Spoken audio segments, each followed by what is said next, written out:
En fait, moi, quand j'ai commencé le graffiti, j'aime dire que c'est un choc esthétique en fait. C'est-à-dire que je faisais du skate, j'étais dans une culture urbaine parce que j'habitais Montpellier et j'aimais bien arpenter la ville, quoi. Déjà, j'étais quelqu'un qui était assez passionné de l'espace urbain et donc en faisant du skate, j'avais déjà une capacité à observer la ville différemment que les autres.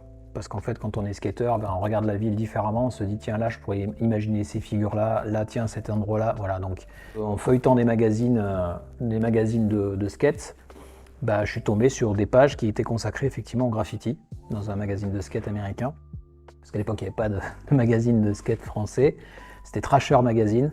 Et en fait en découvrant dans ce magazine des pages consacrées au graffiti, j'ai fait mais waouh, c'est quoi ce truc quoi. Et là ben, en fait c'est parti de là quoi. Ce qui est un petit peu notre combat, c'est aussi de montrer qu'il n'y a pas qu'une seule forme de graffiti. Au départ, effectivement, c'est le writing, mais très très vite, les artistes ont fait de la toile, ont même été exposés dans des galeries aux États-Unis dans les années 70 à New York. Il y avait déjà des galeristes qui s'intéressaient à ce travail-là. Donc il y avait une sorte d'institutionnalisation de la pratique artistique du graffiti. Donc voilà, après, moi je suis très très clair avec mes élèves quand je leur en parle, je leur dis voilà, on ne cache pas les réalités qui sont que même de nos jours en 2024, il y a un graffiti légal, il y a un graffiti illégal, ça cohabite, ça vit ensemble et on va dire que ce qui a la grande différence, c'est qu'on a enfin découvert qu'il y avait plusieurs graffitis, quoi. Mon idée, c'était de mettre en lumière la scène graffiti locale. Moi, j'arrivais de Montpellier ici, je me suis installé ici parce que par mutation professionnelle, je suis venu faire de l'enseignement à Valence, à proximité en tout cas. Et j'ai tout de suite découvert sur un jam où j'ai été invité, il y avait une scène intéressante avec des artistes qui avaient quand même du talent, je trouvais, et qui avaient rien qui était fédéré. Et puis j'ai eu envie à ce moment-là de fédérer, quoi. Et de créer quelque chose, une dynamique pour faire de cet art, de cette forme artistique, quelque chose qui peut être mis en lumière, qui peut être plus à même de s'offrir au public et effectivement mettre des visages sur les artistes. Je trouvais ça intéressant. Et effectivement, j'ai maintenant choisi de regrouper que des artistes professionnels. Tout ça fait que notre pratique artistique est devenue effectivement quelque chose qui est... on peut mettre un nom sur les artistes, on peut les voir, on peut les rencontrer, on peut discuter avec eux. On met des choses dans l'espace public, mais maintenant on est là et on est prêt à discuter, à échanger sur ce que c'est et qu'est-ce que c'est. Et justement, on aborde les thématiques qu'on a abordées tout à l'heure sur qu'est-ce que c'est que le graffiti en fait.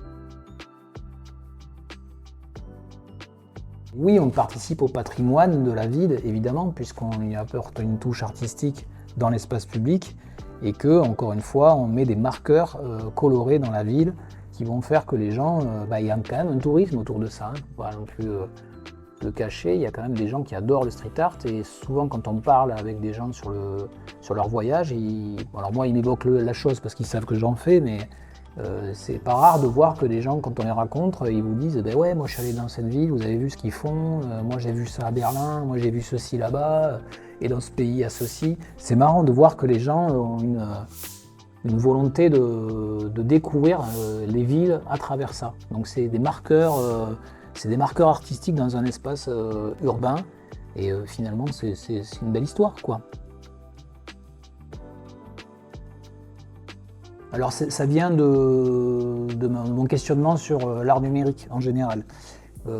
J'ai pas de formation artistique au collège et au lycée, mais je rentre aux Beaux-Arts. Donc je suis rentré aux Beaux-Arts avec mon bagage de graffiti en me disant voilà, c'est ce que je fais, mais je vais pas faire du graffiti aux Beaux-Arts. Par contre, moi j'ai fait une formation aux Beaux-Arts, j'ai fait art numérique, quoi. Donc communication et art numérique.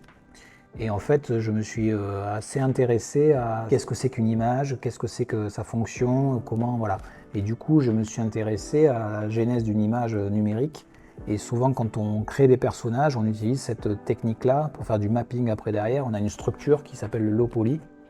Et j'aimais bien cette idée de reprendre cette structure-là parce qu'elle donne une dynamique qui ressemble à des lettres.